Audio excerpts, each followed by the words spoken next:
It all started when I decided to take a solo trip for the first time in years. Life had become a routine: work, home, sleep, and repeat. I needed a change, an adventure, something to break the monotony. So, I packed my bags and booked a trip to a scenic mountain town, hoping to find some peace and excitement along the way. What I didn't expect was that this trip would introduce me to someone who would change my life in ways I never imagined. On the first day, I checked into a cozy little inn nestled at the base of the mountains. The place had an old-world charm, wooden interiors, and the smell of fresh pine lingering in the air. After settling in, I decided to explore the local town. While walking through the town square, I stopped at a small cafe to grab a coffee. That's when I met Daniel. Daniel was sitting at the table next to mine, scribbling in a notebook. He had an easygoing vibe, dressed casually in a flannel shirt and jeans, his dark hair slightly messy, as if he had just rolled out of bed. He caught me looking and smiled. "You traveling alone?" he asked. I nodded. "Yeah, just needed a break from everything." "Same here," he said. I needed some time away, too. First solo trip? I admitted that it was, and we struck up a conversation. Turns out, Daniel had been traveling solo for years, exploring different places, meeting new people, and collecting stories. He had an infectious enthusiasm for life, something I admired but never quite possessed myself. Before I knew it, we had spent hours talking, sharing stories, and laughing over random topics. The next morning, I ran into Daniel again at breakfast. We decided to explore the hiking trails together since we both had similar plans. As we walked through the dense forest, he shared some of his adventures, sleeping under the stars in a desert, getting lost in a foreign city, and even helping a stranded traveler fix his broken-down van. It was fascinating to listen to someone who had truly lived in the moment, while I had spent years confined in a predictable life. As we reached a scenic viewpoint, we sat down to rest. The breathtaking view of the valley below made everything feel surreal. "You know," Daniel said, gazing into the distance, "life's too short to be stuck in routines. You should do this more often, step out of your comfort zone." I agreed, realizing how much I had missed out on by playing it safe all these years.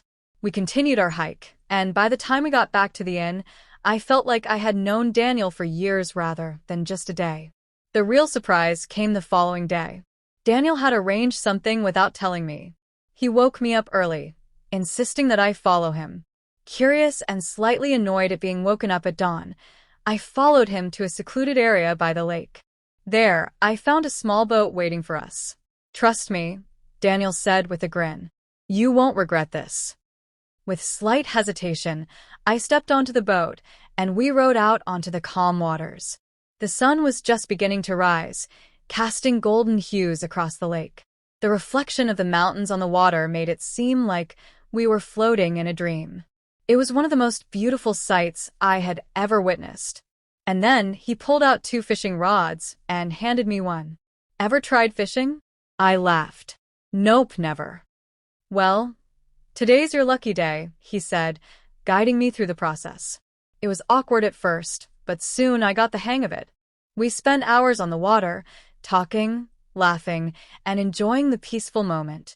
It was unlike anything I had ever done before. As we sat there, Daniel turned serious for a moment. "You know, sometimes, the best moments in life come from unexpected surprises." I nodded, understanding exactly what he meant. This trip had turned into something far more meaningful than I had anticipated. Meeting Daniel had reminded me of the importance of living, really living, not just existing. By the end of my trip, I felt like a different person. I had stepped out of my comfort zone, made an incredible new friend, and learned valuable lessons about spontaneity and adventure. As we parted ways, Daniel gave me one last piece of advice. "Keep exploring. You never know what surprises life has in store for you." And with that, I promised myself that this wouldn't be the last adventure I'd take. The next few days passed in a blur of discovery.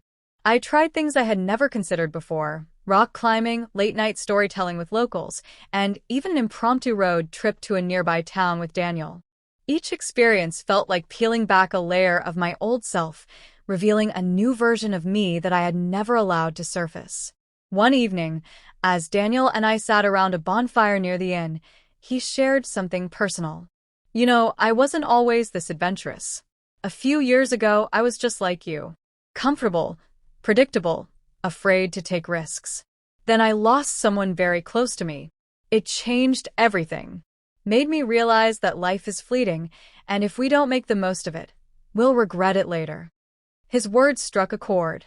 I thought about all the times I had hesitated, the chances I had let slip by because I was too afraid of the unknown. That night, I made a silent promise to myself. I would start saying yes to life more often. On the final day of my trip, Daniel surprised me one last time. He had arranged a farewell sunrise hike to the highest peak in the area. "One last adventure before you go back to the real world," he said with a grin. The hike was tough, but when we reached the summit, the view took my breath away. The entire valley was bathed in golden light, the sky painted in shades of pink and orange. In that moment, I understood why Daniel lived the way he did. It wasn't just about traveling or thrill-seeking. It was about appreciating the beauty of the present, about living without fear. As we made our way down, I knew this trip had changed me forever. I wasn't the same person who had arrived at the inn just days ago.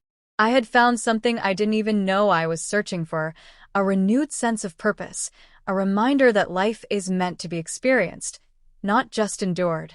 When I finally said goodbye to Daniel, it wasn't with sadness, but with gratitude. He had given me a gift I would cherish forever, the courage to embrace the unknown. As I boarded my flight home, I smiled, knowing that this was only the beginning of a new chapter in my life. The adventure wasn't over. It was just getting started.